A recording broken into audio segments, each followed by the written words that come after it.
Surajmal academy of informal education के मुख्य उद्देश्य हैं सत्य का ज्ञान कराना, शुद्ध बुद्धि को एकमत करना, आसुरी शक्तियों से समाज की रक्षा करना। वास्तव में नैतिक पतन से दुख आते हैं और दुखों से नैतिक पतन होता है। नैतिक पतन और दुखों का वास्तविक कारण अविद्या है। संसार के संबंध में वास्तविक ज्ञान कराना और अज्ञानता को दूर करना ही सूरजमल एकेडमी का मुख्य उद्देश्य है।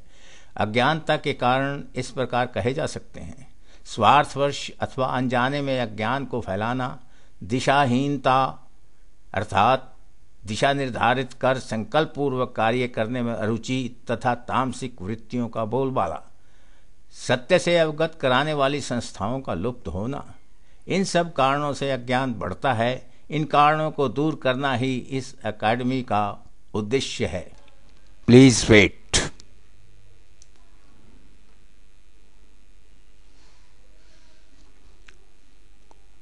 आपका फिर स्वागत है। अब हम मनुष्य और सुख के बारे में बात करेंगे। हर व्यक्ति सुखी रहना चाहता है, दुखी कोई नहीं रहना चाहता। वास्तव में वही व्यक्ति सुखी रह सकता है जो इस ब्रह्मांड तथा मनुष्य और प्रकृति के बारे पूरा और ठीक ज्ञान रखता हो। ठीक उसी प्रकार जिस प्रकार किसी शहर के सभी स्थानों और व्यक्तियों को जानने वाला व्यक्ति निस्बतन सुखी होता है। ज्ञान के लिए प्रयत्न और परिश्रम की जरूरत होती है, इसलिए समय और शक्ति को व्यर्थ के कार्यों में नहीं गंवाना चाहिए। ज्ञान सक्षम गुरु से प्राप्त किया जाना चाहिए। ज्ञान के लिए जिज्ञासा पर्याप्त नहीं है, इसके लिए ज्ञान प्राप्ति के लाभों की जानकारी आवश्यक है। ये जानकारी ही ज्ञान की इच्छा को जन्म देती है। ज्ञान के कई स्तर हैं। अंतिम स्तर है विश्व, प्रकृति और मनुष्य के संबंध में गुह्य ज्ञान सहित पूर्ण ज्ञान।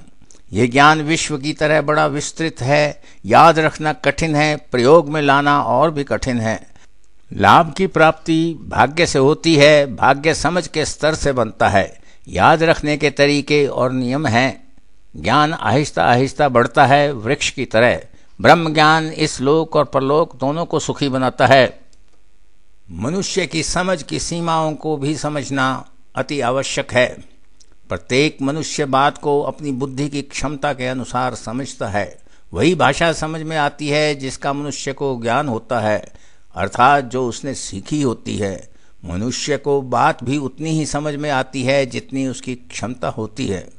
मनुष्य स्वभावतः अपने ज्ञान को ही सही समझता है। थोड़ा समझकर ही ये समझता है कि वे सब कुछ समझ गया है और आगे कुछ समझने की ज़रूरत नहीं है। मनुष्य जितना जानता है उतना ही समझता है, बाकी नज़रअंदाज करता है, इसलिए उसे पूर्ण ज्ञान नहीं हो पाता। जिन शब्दों को याद रखना चाहता है भूल जाता है।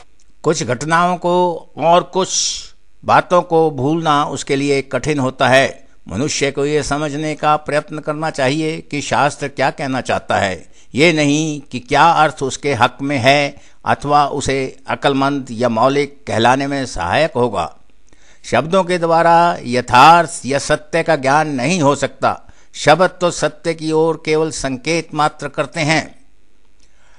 समझने के लिए मनन करना पड़ता है। जितनी गहराई से मनन होगा और जितना समाधान ठीक होगा उतनी ही अधिक समझ होगी और उतना ही अधिक लाभ होगा।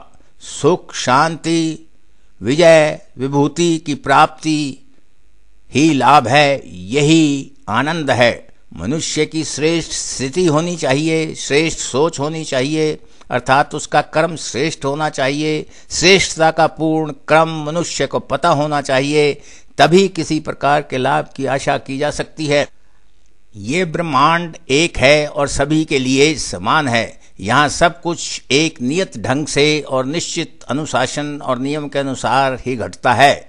यहाँ कोई भी चमत्कार नहीं हो सकता, क्योंकि कोई कोर्स अथवा प्रक्रिया तब तक चमत्कार रहती है जब तक उसके कारण अथवा प्रक्रिया का पता नहीं लगता। तरीका पता लगने पर वह नियम स्पष्ट हो जाता है और उसे कोई भी घटित कर सकता है। जो चमत्कार करके दिखाते हैं वह भोले लोगों को मूर्ख बनाते हैं। ज्ञान तीन प्रकार का हो सकता है। सत्य ज्ञान, ये निश्चित ज्ञान है और प्रमाणित किया जा सकता है। नंबर 2, असत्य ज्ञान, जो असत्य प्रमाणित किया गया है या केवल अनुमानित है। अनुमान दो रूप रखता है, संभव और असंभव। सत्य और असत्य से मिलकर तीसरा ज्ञान बनता है जिसे हम मिथ्या ज्ञान कहते हैं। सत्य ज्ञान मुख्यतः शब्दों से प्रकाशित होता है। हमें पता होना चाहिए कि हमें क्या पढ़ना चाहिए, किससे पढ़ना चाहिए, कैसे पढ़ना चाहिए, क्यों पढ़ना चाहिए। समाज को कल्याण के मार्ग पर लगाने के मुख्य दो उपाय हैं, भय और लालच। एक तीसरा मार्ग और है, वह है बहका फुसलाकर अथवा विवश करके।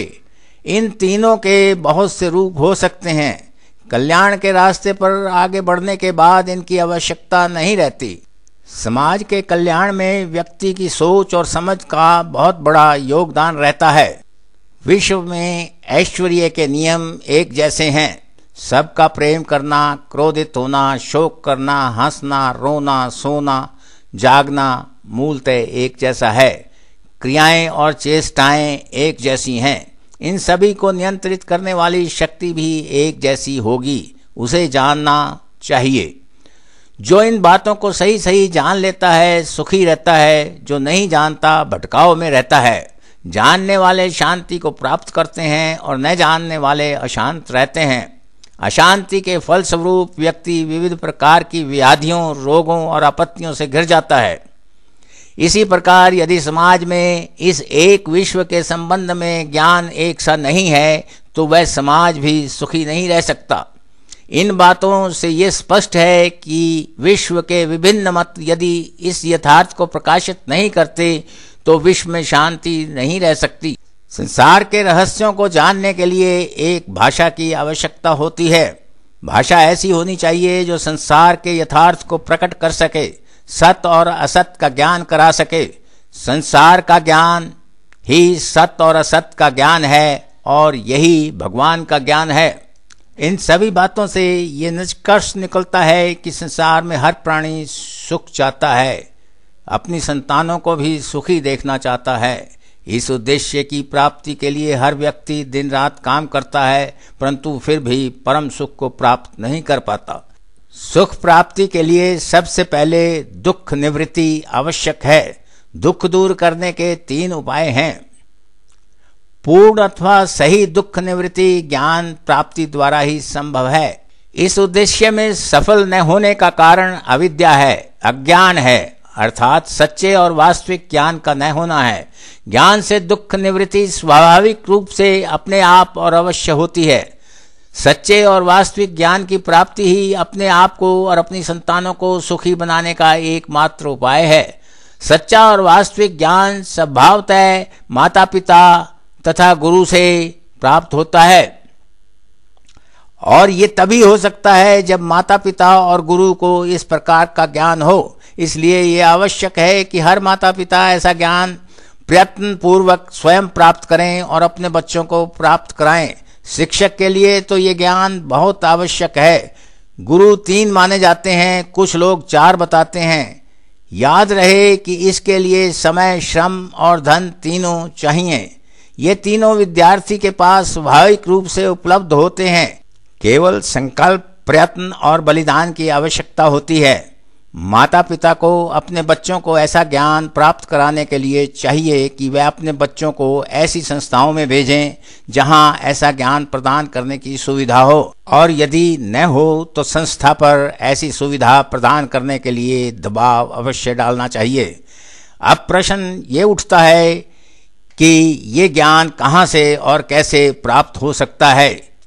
सोचें और इसके लिए प्रयत्न करें।